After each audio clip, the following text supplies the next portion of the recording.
The newly licensed attorney rose from his seat. The prosecution called Mr. Reginald SMI to the stand, leaning on a walker with squeaking wheels. A man in his mid-30s staggered to the witness stand, handing him a Bible. The court clerk demanded, "Please state your full name." Placing his hand on the Bible, the man proclaimed in a sudden squeaky falsetto like a prepubescent teenager, "I am Reginald SMI III," emphasizing the last part as if it were some kind of earl's title. "Do you swear to tell the truth, only the truth, and nothing but the truth?" "I do." Reginald squeaked. "Please sit down, not too gracefully." The man lowered his ass onto the hard chair. The young lawyer cleared his throat before asking his first question. "Now, Mr. SMI, can you tell the court how you sustained your injuries?" "I was visiting Mrs. Tammy Harris when her husband, the defendant, came up to me. He told me to cover my face and my heart. I can see that this is a very emotional memory for you." "Take your time," the young lawyer said in a sympathetic voice after a very theatrical pause and a distressed look cast at the jury. Reginald continued, determined to preserve my life. "I obeyed and covered my face and heart with my hands. A moment later, I heard and felt a shotgun blast. And did that shot cause you any damage?" Reginald answered, barely holding back tears. "Yes, it seriously damaged many parts of my body." Fortunately, my intimate parts remained unharmed after this confession. There was a mixture of SZZ whispers and occasional chuckles throughout the courtroom. "And why do you think Mr. Harris did this to you?" The attorney representing Mr. Harris stood up, raising his hand from his seat. "Objection, a call for testimonial speculation." The judge immediately responded from behind his monumental desk. "S.U. Ained Counselor, please rephrase your question. Mr. SMI, did you provoke Mr. Harris in any way?" The prosecuting attorney from the other side came in. "Not to my knowledge." "No, Tammy merely explained to her husband how we became lovers." Ooh, AZ and whistles erupted on the gallery as the victim's boastful statement rang through the room. In addition, she told him that from now on he would not get any sex from her without my consent. She even invited him to watch us, but not to participate. "And where was Mrs. Tammy Harris when he threatened?" You asked the young prosecutor the next question. "She was lying on the stairs, screaming in pain." "Did you witness what happened to Tammy?" "Well, sort of with one hand pressed over her heart area and the other covering her face. I heard Mr. Harris order her not to move, or he would stuff her cheating ass with duck shop." Those were his words, and a second later I heard a gunshot. I looked out onto the Saint stairs, and it was clear that he had carried out his threat. Mrs. Harris survived. "Yes, Mr. Harris was limited to shooting her in the ass. And then what happened? Did he turn his attention back to you?" The prosecutor continued his questioning. "Yes." He repeated his words, asking me my choice of living or dying. When I took my hand away from my face to see what had happened to Tammy, at any point in time, did the defendant seem crazy or behave irrationally? "No, he kept his cool the entire time," Reginald stated confidently. The prosecuting attorney turned to the judge. "No further questions." "Your Honor," turning around in his imposing black chair to Merle's team of lawyers, the judge announced, "The witness is yours." "Mr. SMI, you always had that squeaky voice, like that famous amusement park mouse," immediately followed by the first shot from the defense, Reginald, with venomous distaste in his voice. "No, I had a normal voice until this G defendant attacked me, and it appears from your testimony that Mr. Harris's shot didn't hit your private parts at all." The number and volume of laughs in the room increased. The judge swung his gavel and warned Reginald to behave civvy in his court.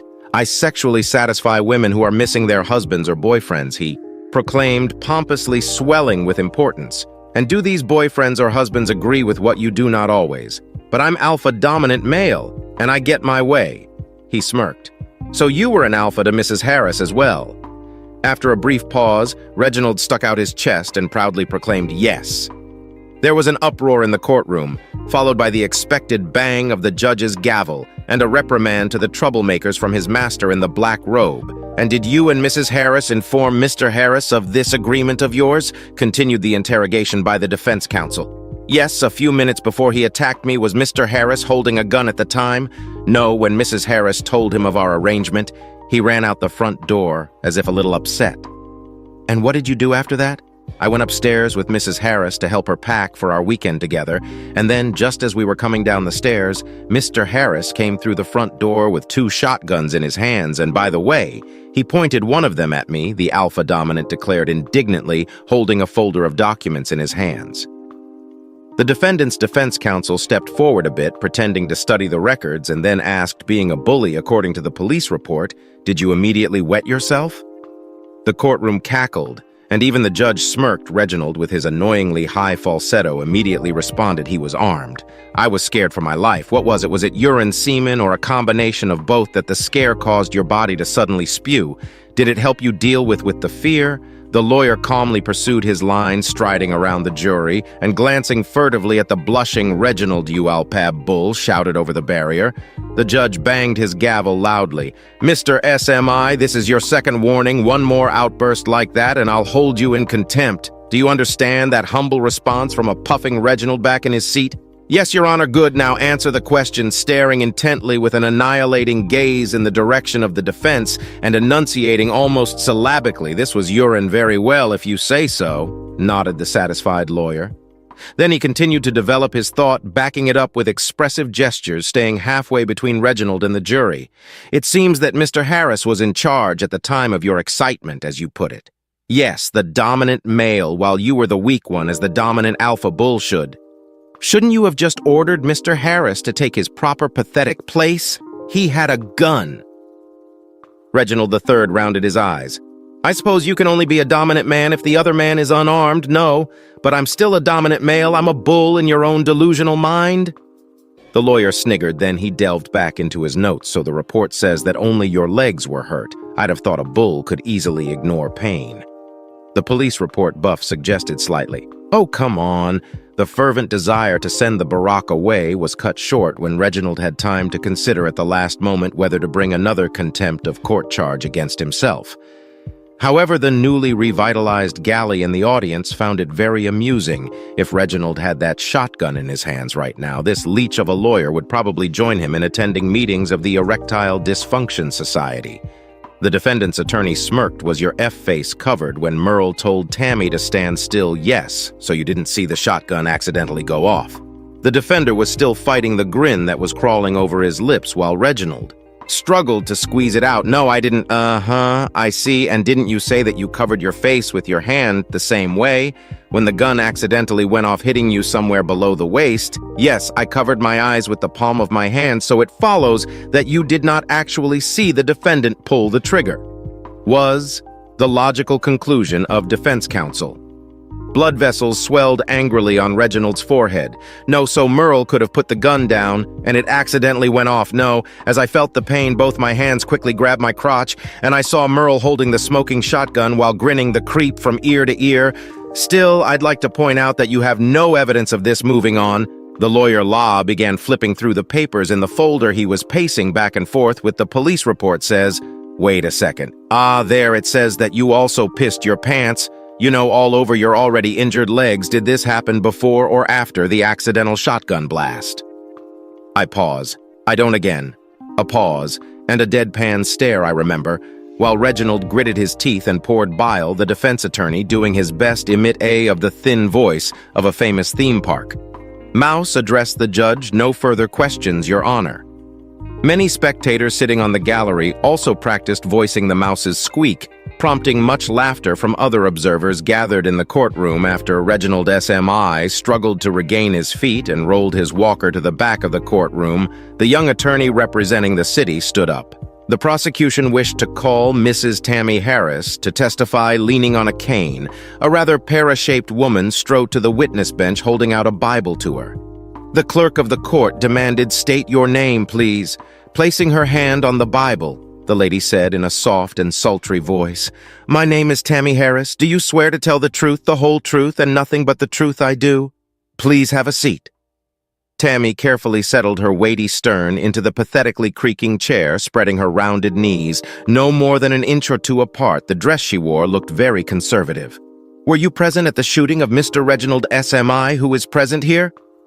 The prosecuting attorney began his questioning. Yes, he gave me moral support while I explained to Merle that Reginald was now the ultimate alpha male in my life. Was the defendant acting insane or irrational? The young lawyer asked, pointing to Mr. Harris. At first, no. He didn't say anything at all, and then he ran down the stairs and just walked out the front door. The lush Mrs. replied, shrugging her shoulders and fixing her hair. Mr. SMI stated that he helped you pack your bags. Is that correct?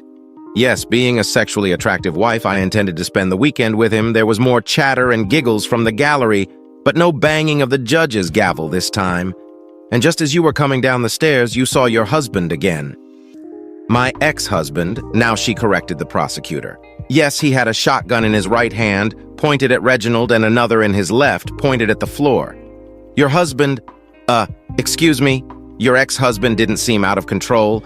No, he was perfectly calm. Then why did he shoot you? He told me to stay where I was, but I got scared and tried to run up the stairs to the top. Then he fired once, hitting me, in the back of my body. The giggling from the back rows increased somewhat, and what happened next, ignoring the gallery, the lawyer continued. Then he shot Reginald. Anything else? No, I must have blacked out. No further questions, Your Honor, once again. The smug, aspiring lawyer, chin cocked, stalked to his seat. The judge swiveled in his chair and announced to the defense, your witness. The spectacular woman sitting on the other side of Merle stood up and, clumping her shoe heels, walked over to the witness. The lady lawyer was dressed to make a striking impression on everyone present, and she succeeded in the courtroom. It was immediately clear what the phrase hot, sexy wife meant and what she really looked like. May I call you Tammy? She asked the first question, stopping close to the witness stand. Yes, the pear-shaped Mrs. replied, her lips curving out in a somewhat dismissive manner. It was obvious that Tammy didn't enjoy talking to the brilliant lawyer, much less the need to look at her. Tammy, how many shotguns did you two have in the house? None. Do you know where Merle got those shotguns so fast? I was told he borrowed them from our neighbor. And how often did Merle practice shooting shotguns? I've never seen him shoot one, the ex-wife had to admit, so you can't honestly say Merle intentionally shot you or Mr. SMI. But he did, Tammy exclaimed. But you didn't see it happen, did you? I was trying to save my life when I heard the shot and felt the terrible pain. Mrs. Harris shouted angrily. Was that the shot that hit you right in the ass? Yes, I see it's still swollen. The lady lawyer innocently asked, as if stretching her neck out and trying to peek behind the witness barrier. A blatant no shook the walls of the auditorium. The satisfied audience continued to cheer. Oops, my bad, I've never met a wife with a hot ass before. Was the target always this big? If looks could kill, the damned lawyer would have collapsed right on the spot, shot in many rounded places and kicking off her outrageously. She, cheek shoes, yes, spat out an enraged Tammy in her direction as you ran up the stairs. Could you say with certainty who shot you? It was Merle. And did you see him pull the trigger? No, but it was Merle, Tammy insisted. But since you didn't see it, the gun could have gone off by accident. The spectacular lawyer was no less stubborn in her insistence. No, he deliberately banged it at me. If you say so, then what happened? He shot Reginald? Reginald said earlier that you were lying on the stairs and making the noises that a quacking duck makes when shot in a hunt. I object. The young lawyer rose from behind his desk. Oh, I'm sorry, makes the hot, sexy wife sound, as we've heard from Mrs. Harris, smirked the lady defender.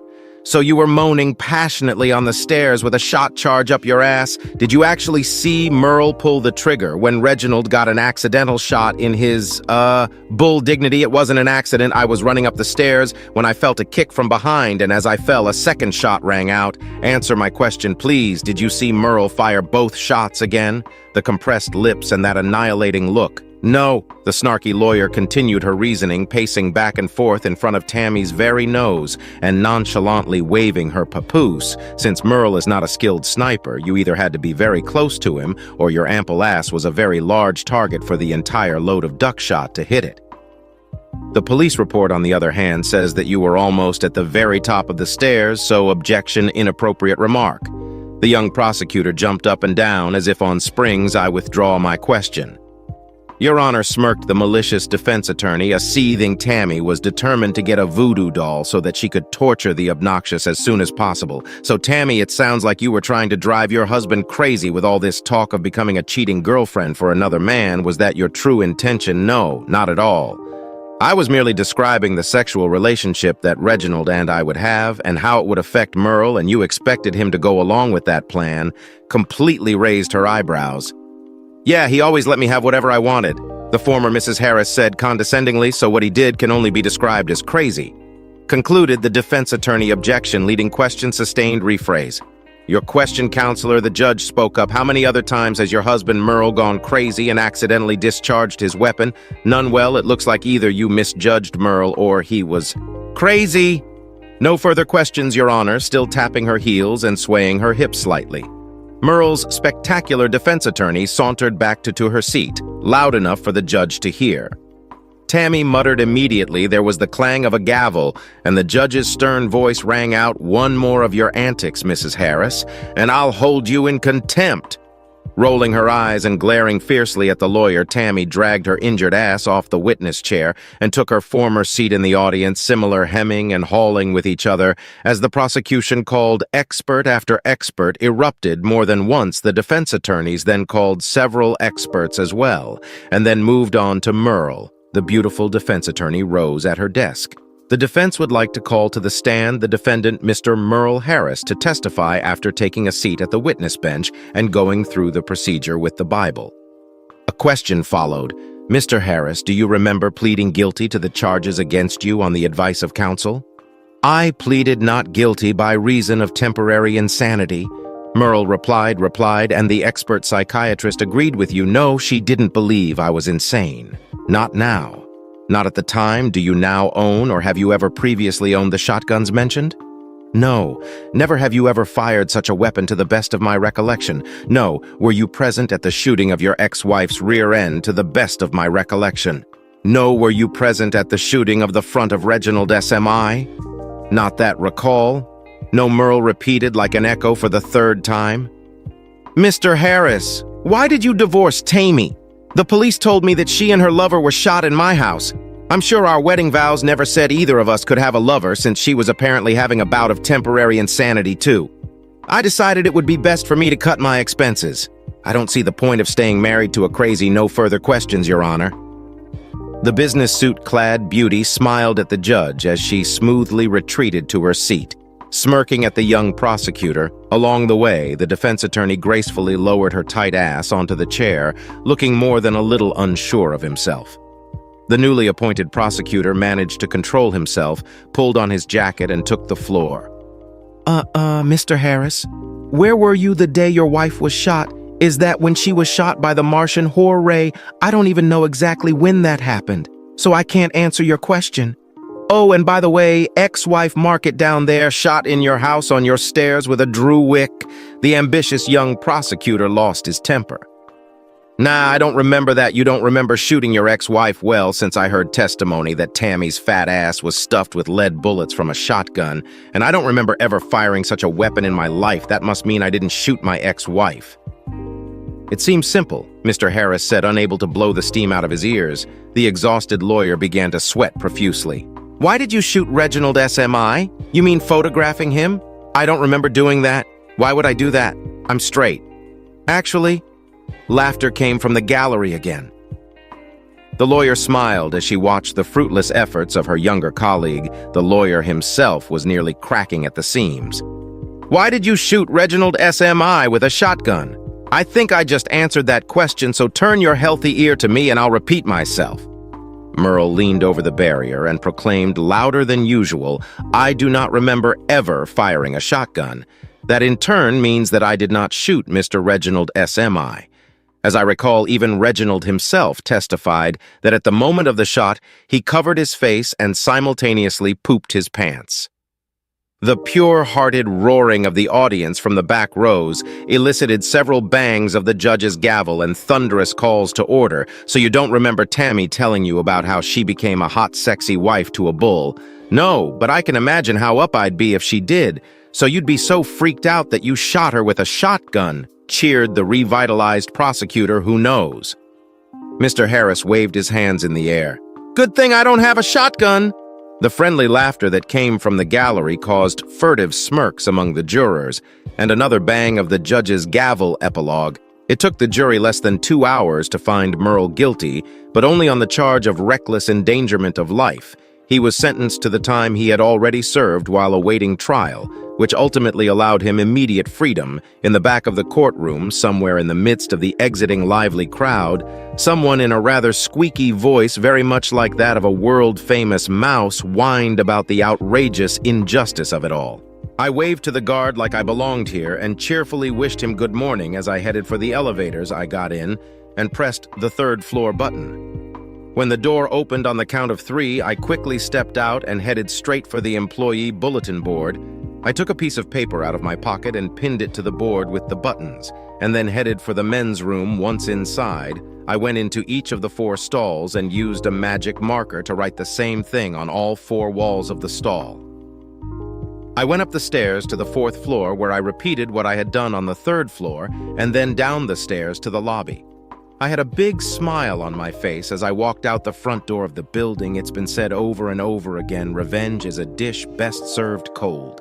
I never understood that saying. I could never figure out if it meant that you had to wait until the person you wanted revenge on forgot about you, or if it meant that everything you did to get revenge had to be something cold-blooded. If it was the former, I didn't have the patience to wait that long, and if it was the latter, well, I guess you could consider what I'd just done a very cold-blooded thing, and that was only half of it. The other half happened when I was sitting at my computer this morning. I figured that all hell would break loose around 10 in the morning, and it was convenient for me to take the day off work, so as soon as I got home, having done my little thing, I picked up the phone. Then with everything in place, I picked up a good book and settled down on the couch to enjoy a nice, leisurely morning. It started out the way most of these things do, an unexpected afternoon drive home and finding a familiar car in the driveway. Why would Brian come to my house in the middle of the day? The answer was obvious as soon as I crossed the threshold. Damn it, Marlene. You're so great. Doesn't Robert turn you on anymore? Not often enough, honey, and nowhere near as good as you're getting. Come on, love. We only have 2 hours before you have to leave. I couldn't believe it. It was a cliche my best friend had my wife, and on top of that, she was telling him I wasn't worth a in bed that really hurt.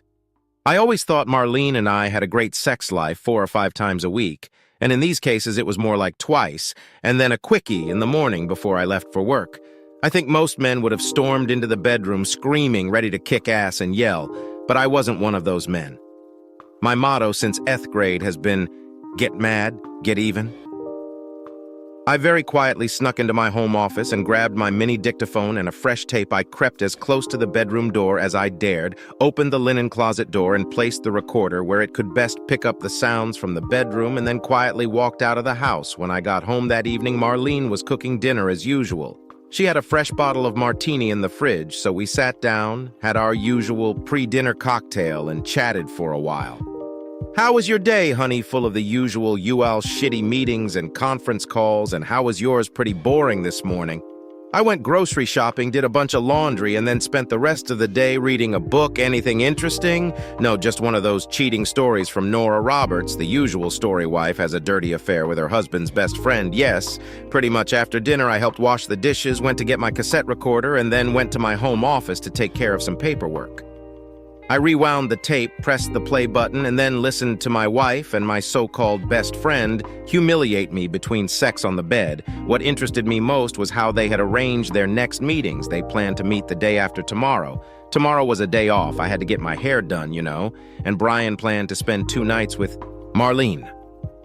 When I went out of town next week, I wondered how he was going to pull it off without his wife finding out what he was up to, at any rate, judging from their conversation.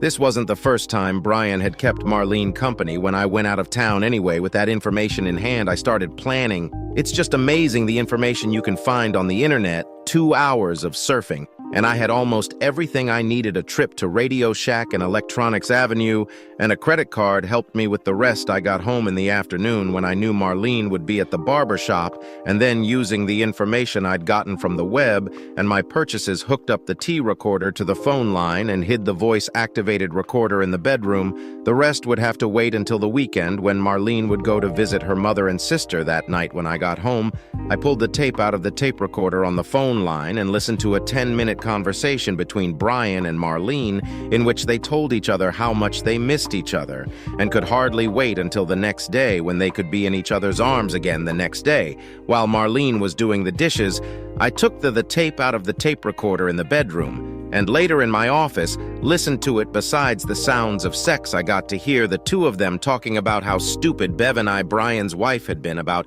how they'd had each other for over a year. And Bev and I had never found out Brian spoke ill of Bev and said she was disgusting in bed. Marlene blew me away by pointing out all my faults, all lies, I swear, and then told Brian how happy she was to have him in her life. I put the tape away in a safe place and put a new one in the recorder when I left for Seattle on Monday. My bedroom was wired for both images and sound, and I had 3 mini cameras installed that recorded everything that happened in the bedroom and transmitted it to 3 electronically controlled VCRs mounted in a cabinet in my office. A test run showed that as long as it was light in the room, I could get a decent picture. It was an expensive setup, but fortunately I could afford it. Besides, it would pay off that I wouldn't have to pay it off when it came time for a divorce. Motion sensors turned on cameras, and cameras that turned on VCRs. No motion for 5 minutes turned off the cameras, which in turn turned off the VCRs. When my flight took off, I was looking forward to watching some interesting footage. When I got home, I would have been very angry if the rig hadn't worked. I waited until 10 p.m. to call Marlene because I knew from recorded conversations that Brian planned to be there by 7 o'clock. Marlene answered the phone and she sounded a little out of breath. I asked her about it, and she said she was on her exercise bike in the basement and was talking to me on the wireless. In the middle of the conversation, I heard a sharp intake of breath and realized without a doubt that the recording would show Brian inserting his penis into Marlene. At this point in the conversation, we talked for another minute or so, and then I told her that I loved her and that I missed her, and she responded in kind, and I hung up. The next night's call was almost an exact duplicate of the previous one, except that I said I was going to be horny as hell when I got home, and Marlene said that was good, because she planned to me to death when I got home, and she did that night. When I got home, I fell asleep completely exhausted. Marlene couldn't keep her hands off me, and I was almost tempted to ask her why she thought I was so bad in bed. But then that would have ruined the surprise. The next day, I went through the tapes in the 3 VCRs and found that I had some good footage, some really great footage, and a lot of crappy footage. But the most important thing was that I had enough good footage to work with. But I'm not done yet. Not yet. For the next 3 weeks. The VCRs and cassette recorders would just turn on when Brian would come over and have fun with Marlene on Saturday when Marlene was visiting her mother and sister. I sat down, went through what I had, and started working with it. I had some really great, almost professional porn-quality material, and by mixing it with just good material, I ended up with a video almost 2 hours long. I recorded a small tape that I was going to keep for myself. Most of the footage was just take it and have it. But what was most important to me was clarity. It was absolutely essential to my plan that I had plenty of footage with a clearly recognizable Brian and a clearly recognizable Marlene. The day I had been waiting for came, and I packed copies of everything I had into 2 packages and then took them to the post office and mailed them. It was Saturday morning, and I requested a 2-day delay from the post office so that the packages would be delivered on Monday. I then went home and put the rest of my plan into action. 2 days later, a couple of computer keystrokes and a visit to where Brian worked, and it was over. All I had to do was sit back and wait. Marlene came home from her weekly visit to the beauty parlor and was surprised to find me lying on the couch reading a book. She had some groceries with her and went into the kitchen to put them away. "Honey, did you know the phone was disconnected?" "No, honey. I didn't know that. I must have turned it off while I was making myself a sandwich and didn't notice." No sooner had she put the receiver back on the lever than the phone rang. "Hello? What, are you sure? What are you going to do?" "Okay, I'm going to go take a look." "Where was that? Again?" I heard her come out of the kitchen and head into the living room where we have the computer. About 2 minutes passed, and then I heard a sharp scream. I smiled to myself as Marlene watched her own porn video. 2 minutes later, she burst into the room. "You bastard, what have you done? I made you famous, honey. By now, your name should be on the rumor mill, at least among Brian's colleagues. It's probably unfortunate that he works for the company his father-in-law owns, but hell, according to him, Bev was a worthless wife anyway. So he won't miss her when she's gone, and I doubt he'd want to keep his job and run into his former father-in-law every day. On the other hand, he may not have any say in whether he stays or goes. It will probably depend on how the father-in-law feels when he opens the website and sees what Brian is saying about Bev. I looked at my watch. Bev should be opening her package right now, at least if the post office delivers it to Bev Street on time, a package. What package? Nothing much, just copies of all the recordings I've made of you and Brian over the last 3 weeks. Oh my God, how could you do this to me? It was easy. Marlene, all I had to do was remember you stabbing me in the back with the jerk who was supposed to be my best friend. The worst is yet to come for you. I'm guessing it won't be until 5:30 or 6 tonight. The phone rang and I said, or maybe sooner, hello, oh hi Mom, what I didn't hear another word, so I got up and followed her into the kitchen. She stood there with her face white as chalk while her mother talked on the other end of the wire. Is something wrong? I asked innocently, how could you send this to my parents in a package as an anniversary gift? Oh, come on, honey. At least I remembered their anniversary. What else did you do? Posted your website address on the wall of every shitty establishment Brian works at, along with the message for a nice time, call Marlene on the phone, and wrote down your cell phone number. I also posted the same thing on all the bulletin boards there. Let's see, what else did I do? Oh yeah, I sent an email to everyone in your address book. I wrote them, hey, look at me new. And of course there were attachments. I wish I could have been there to see your grandmother's face when she saw you begging Brian to... She stared at me for almost a full minute and then said, how can you hate me so much? It was easy, Marlene. All I had to do was watch the tapes and listen to what you said about me when you were with Brian. Speaking of Brian, Bev's probably already kicked him out the door. Call him, maybe he'll let you live with him. What? Why would you say something like that? Why in God's name would I want to live with that jackass? I don't know, Marlene, but you're not staying here. I've caught your eye. I'm stupid, I'm no good in bed, and I'm not that good of a husband. I've got it all on tape, Marlene, so pack up your stuff and get out of here. Just then, the phone rang again. You'd better take the call. It's probably your boyfriend wanting to cry on your chest. Marlene answered the phone and then held it out to me. This is for you. I picked up the phone and found it was Bev. I received an interesting package in the mail today. It didn't have a return address on it, but the contents made me think of you for some reason. Do you know anything about it? Guilty. I'm sorry if it upset you, but I had an uncontrollable urge to get a little revenge. Don't apologize. I've suspected for some time that was cheating on me, but I've never been able to prove it. Thanks, I owe you one. What are you doing on your end? I looked at Marlene and said, Sheck, be out of here in an hour. I'm surprised you're giving her that much time. All I did was call thee and tell him not to bother coming home ever. My dad called me an hour ago and wanted to know what I wanted from him, so I told him, and Brian is now among the unemployed anyway. I owe you one when the dust clears. I'll let you buy me a drink deal. I'll talk to you later.